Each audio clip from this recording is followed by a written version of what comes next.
So let me just tell you guys about my experiences with the men in the hospital. Basically, the workers and all that stuff. So actually, I've been to urgent care quite a few times, and I actually been to the hospital quite a few times because I've been sick, like very sick. So see, I can set this up better than this. Wow, this is stuck. Damn, I almost cramped the hell on my finger. Ow. So anyway, so my experience with these guys in the hospital hasn't been so good, and I wonder, like, why in the world do you have such a profession, right, where people are going to rely on you to take care of their health, and some of them are out of it, meaning they don't know what the hell is going on. So it's like, why do you have a job doing that when you're just going to betray the trust of the person or the patient that you're supposed to be taking care of? Or if you know that you can't take care of them because of how they look or whatever's going on, maybe they're attracted to them or something like that. Because with me, if I see a man that I'm attracted to, right, that happens. But like, if I'm attracted to him, then I'll try to be professional still. But honestly, when it comes down to it, it's like, you know, you got to switch out. You got to switch out, because with a man, or, you know, a man's not really attracted to him either, because people can go both ways. So you gotta see, you know, you gotta use just common sense. So anyway, when I went in to see the doctor, I had some problem, like, with my ear. It kept going in and out of me, and it was hurting, and it was itching and all that stuff, and it scared the hell out of me. It was humming and all that. So I went in to see a doctor, and then the doctor seemed like he was a nice dude. But then what happened is that my dad was actually right behind me, but he was asleep. He was just knocked out like this, and I just didn't like that at all, because I'm like, yo, you're supposed to be looking after me, right? You're supposed to be having my back a little bit, you know what I mean? And the doctor actually took his hand and caressed my face with it, and I thought it was just so strange that he did that. Well, of course it's strange that he did that, right? And so some of you guys are like, oh, your dad was just, you know, he didn't have your back, it's no big deal. But sometimes, you know, people need to, if a parent's like there for the kid, because the kid can't really, you know, it's like kind of signal ourselves. It's like parents supposed to be having the kids back, like regardless of what, you know, people think and all that stuff. So anyway, the doctor caressed my face, and I just thought that was super strange. When it came time for me to leave, we left, right? But as my dad was driving off, I noticed that the doctor just hurried up and just walked out of the urgent room, and then he looked dead in the, no, not as we were driving off. Yeah. As we're pulling out, he looked dead in the car as we were driving off, and I was like, okay, so this is strange. Maybe it was a coincidence that but when I was in the urgent care, I was leaving, I was like, weren't he was just talking to patients. How in the world did he talk to patients and end up out here so fast? Like, that means to tell me you probably cut your conversation short with those patients just to get outside the urgent room. So anyway, that happened, right? My another experience was when I was up in the ambulance. Pretty much, this guy was being super, at least I thought he was being super professional, but now I see how the method is done, you know, with the EKG reading. And I'm just questioning too, when he was basically touching me, putting the little readers on my chest or whatever, was he supposed to be lifting my whole shirt and just seeing my whole breast? Because that's what happened. I'm questioning that right now, because I've seen some type of way, like how he got a little bit pushy with other guys when they want to kind of put the leads on me, or the leads on me, whatever you call it. Yeah, I don't know. That was just strange. That's not strange. So let me just get to the worst. This is the all-time worst experience of sexual harassment I've ever freaking had. The all-time worst. Okay, so I had to go to the hospital because I didn't feel good. I think because my medicine is now too strong.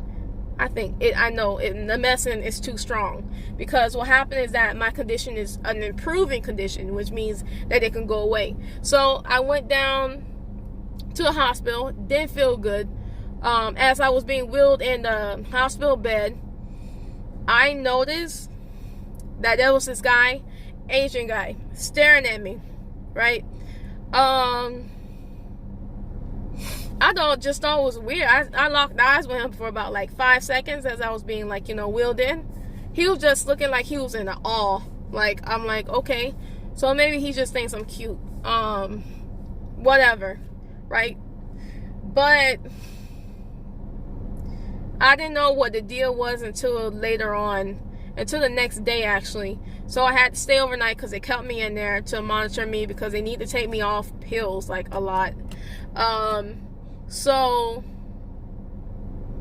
I woke up and it was dark, and then the door opened and I heard it because I was sleeping light at the moment, so thank God. And when I looked in the doorway, it was the same Asian man standing there, and then he said, "I'm here to take you for your breast exam.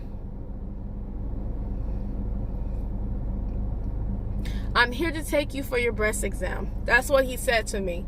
And I'm just laying in the bed, like, kind of confused because I didn't hear any breast exam. But listen, I just woke up, so I'm kind of like disoriented. I'm just very confused at the moment. So he's like, "Oh, what's wrong? Why are you looking at me like that?" Because he started getting nervous. You know what I mean? Because I actually stared at him for about a minute or something, about 30 seconds. Can't remember. Not a minute, but like maybe 20 seconds. "Oh, why are you looking at me like that? Do you want a woman? Do you want a woman?" It's like, he started asking me, do I want a woman? Do I want a woman to give me a breast exam? It's like, because what happened is that when I recognized who he was, I guess it kind of tipped him off a little bit to what was going on. Turns out, when I rolled over, I looked at the clock. It turns out it was 6 a.m. 6 a.m. in the morning that he was trying to take me out of there. And I don't know what the heck happened, because on the outside of my room, there's supposed to be a nurse, right? Sitting at the desk. That's basically monitoring the patients, pretty much. There's supposed to be another nurse, that's not sitting at the desk, but, a movable nurse around, right? So it's supposed to be two, because I was the only person there in the whole facility, pretty much. So I'm wondering, how did this man make it past them to me? I noticed that the guy at the desk, for some reason, he kept staring at me, right? I don't know what the hell these guys are doing, because I'm not even freaking cute. I mean, maybe I'm 5 feet tall exactly, but I'm not, I'm not super cute.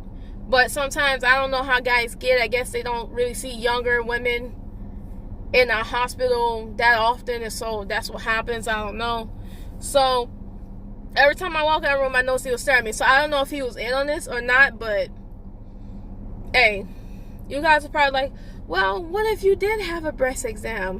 What if it was scheduled? It wasn't. It wasn't scheduled, because turns out I had my schedule being done on my body. Everything was in order, just like I thought it was. And the breast exam never happened. The breast exam never happened. He never came again. Actually, when I told him to go away, he never came again.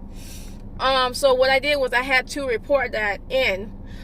So basically, I could have been like mini human trafficked a little bit and then molested, pretty much. That was absolutely freaking terrible. And I'm just taking a guess about this, being mini human trafficking. I don't even damn know. He probably knocked my ass out, took me some damn well or something like that. You know what? Because when I actually went and told my dad's like, well, you know better than that. My dad was like, you know better than that. I was like, I know better than what? Because when you're in the hospital and you're sick, sometimes you don't even really, you kind of get more disoriented than what you usually be. And then if a person interrupting you or wake you up, you'll be very confused. Because I remember my first time in the hospital having to go for this issue. I was very, very, very confused, and I couldn't, it just felt like something was just wrong with me or something. I mean, extra wrong with me, but it wasn't really anything that bad. I was just exhausted. So I don't know, guys. Leave me what you think in the comments.